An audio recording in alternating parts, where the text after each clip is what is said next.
What is going on, Jet fans? Matt O'Leary back with another video here to recap the New York Giants and New York Jets preseason game.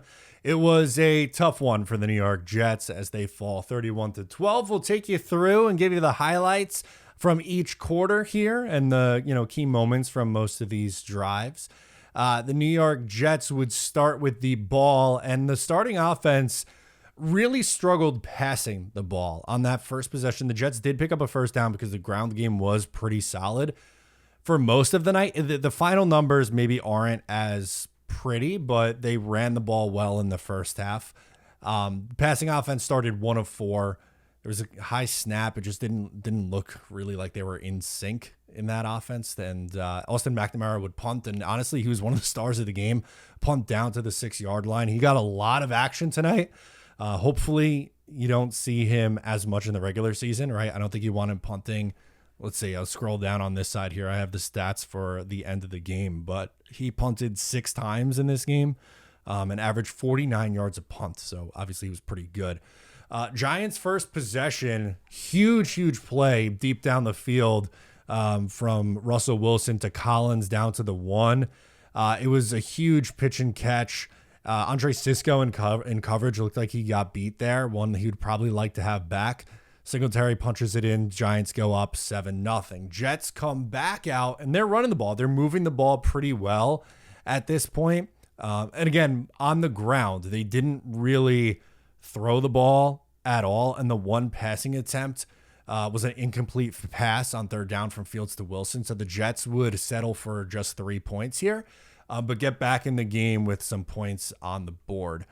Next possession for the Giants, you saw a nice Brandon Stevens pass breakup on third down to force a punt. I thought his recovery on the play was the thing that stood out to me the most on this possession. Jets starting defense settled back in after that. I was a little surprised, honestly, that the Jets offense did not come out again, especially because where you would see the production from Justin Fields or lack thereof. He was 1 of 5 for 4 yards, and the one completion was, a little check down to Mason Taylor. So just didn't have that same flow that they had in week 1.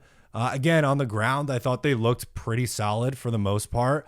I'll give you the numbers at least for, Braylon Allen, 7 carries for 34 yards. He averaged 4.9 yards per attempt. Breece Hall, 7 for 26, 3.7 yards per attempt. I thought both, Breece, but Braylon Allen had a couple nice pops, and his yards per attempt was up pretty good. So another strong showing for him at least. McNamara, another unreal punt, this time inside the 5. 3 of his first 5 punts in the NFL were punts inside the 5, so you love to see that. Some of the Jets starters on defense stayed out for the next possession. Actually, on third down, Michael Carter and Jamian Sherwood had a nice read on a screen to essentially force a no gain and force a punt, so not much going offensively there for the Giants on that possession. Jets get the ball back, not a whole lot going on. Then you would get a big gain for the New York Giants. Theo Johnson on kind of like a slip screen for a huge gain, but bounce back. Quantez Stiggers comes away with an interception. I think it was a miscommunication, honestly, from Russell Wilson and Collins, the receiver. It was a choice route, and it looked like an arm punt, honestly, on the interception. So I think he was anticipating a corner route. Instead, wide receiver cuts inside, and Quantez Stiggers kind of just runs under it. It looks like he was the wide receiver on it, honestly, catches it over his shoulder for the interception. But Jets go 3 and out. You had drops by Arian Smith and Pritchett on this one, so Jets punted away. Giants punt. Really, offense kind of stalls at this point, although the Jets would get points right before the half.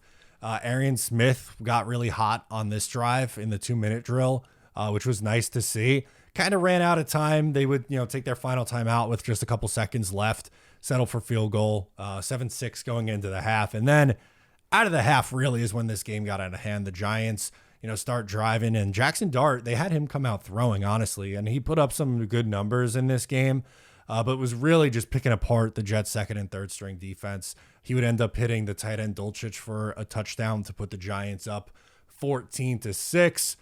Next time, Brandon Smith, big gain for 15 yards on third down.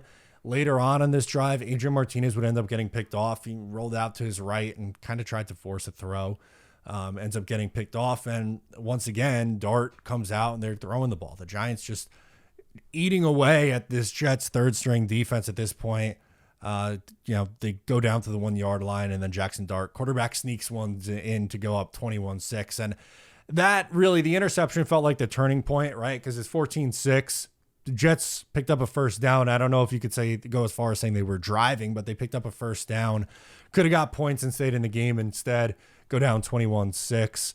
On this next drive, a little controversial moment happened on third down. So Arian Smith beats his man on the left-hand side, and Brady Cook's in the game at this point. And Arian Smith is trying to come back to make a catch on the ball, and he wasn't able to do so. Now, you could definitely make the case that it should have been called defensive pass interference. I think you could also make the case that Arian Smith, still hard play, coming back, some contact. Would have liked to see him catch a ball in his chest too. So I think Arian Smith, there was some really nice moments and some lower floor moments, but I would still quantify this as a pretty solid game from Arian Smith here. Jameis Winston finally comes in. So Jackson Dart exits after going 14 of 16 for 137 yards, a touchdown, no picks, and a rushing touchdown too. But anyway, Jameis Winston drives the Giants right down the field to get them inside the 5. Dean Clark really stepped up once the Giants got in the red zone and inside the 5. He would get a sack and a pass deflection on third down to force a field goal. So 24-6, the Giants go up. Skinner on this next drive, man, just an unreal drive. He came up with a couple big plays, and the highlight of the night offensively for the Jets and their best drive of the game was this one where he was heavily involved, made a diving catch to go 24-12. They go for 2, weren't able to get it, thrown just a little bit too far, and Ontario Wilson wasn't able to pull it in.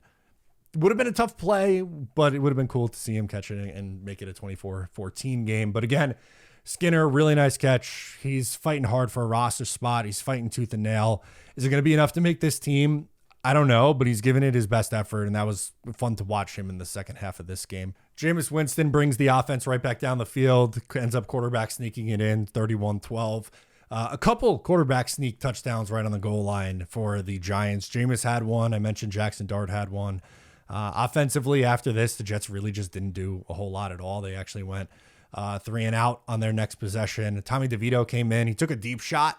Really nice catch. Jalen Monroe got beat on the play, and I wouldn't say that he had the best night. I don't know if the safety play for the New York Jets was as good as what it was the week prior, although Dean Clark would kind of make up for it because he would get an interception on a deflected pass. So an interception, a sack, and a big-time pass deflection on the goal line for Dean Clark. So he really stood out for me in the second half of this one. And honestly, that pretty much wrapped it up from there. The Jets had the ball, another time, but that was, they were winding out the clock at this time. They wanted to get out of there without any injuries. So 31-12 final score. Not a whole lot to report on the offense. Like I mentioned, the starting offense had 2 drives. Justin Fields finished 1 of 5 for 4 yards, a 39.6 passer rating. Adrian Martinez had the interception, 12 of 21, 114 yards and a pick. Brady Cook, 6 of 11, 74 yards and a passing touchdown. Rushing, they ended up as a team 33 for 141, 4.3 yards per attempt, but they were at 4.6 yards per attempt in the first half. They definitely ran the ball a lot better with their first and second team offensive line. I thought offensive line for the most part played pretty well in this game, especially when the Giants starting defensive line was in there. Because as we know, that's a really damn good unit. And we saw it, Brian Burns is really good. Abdul Carter is really good. Kayvon Thibodeau made a play. Thibodeau made a play in this game. The Giants defensive line, as we know, is going to be a good unit. But Skinner, Quentin Skinner, I blended the names together. 4 for 48 and a touchdown. That was a big play. Brandon Smith was involved a lot. 5 catches for 48 yards. Arian Smith, 2 for 39. Stone Smart had 2 for 10. He also had a pancake block on Abdul Carter, which was a nice highlight to see. And I was half joking, but honestly, kind of the truth. Austin McNamara, 6 punts, 294 yards. He averaged 49 yards per punt, and his long was 60. So potential positive spin. The Jets had a really, really, really good day from their punter. I know you don't want to see the punter used as much as what he was tonight, but he had a good day as well. I don't know if the starters are going to play or not in the third preseason game. We'll see, I guess, throughout the week. But the Jets fall in this one, 31-12. I want to know your thoughts. Let me know in the comments what your takeaways are from this game. I'm Matt O'Leary, and I'll catch you next time.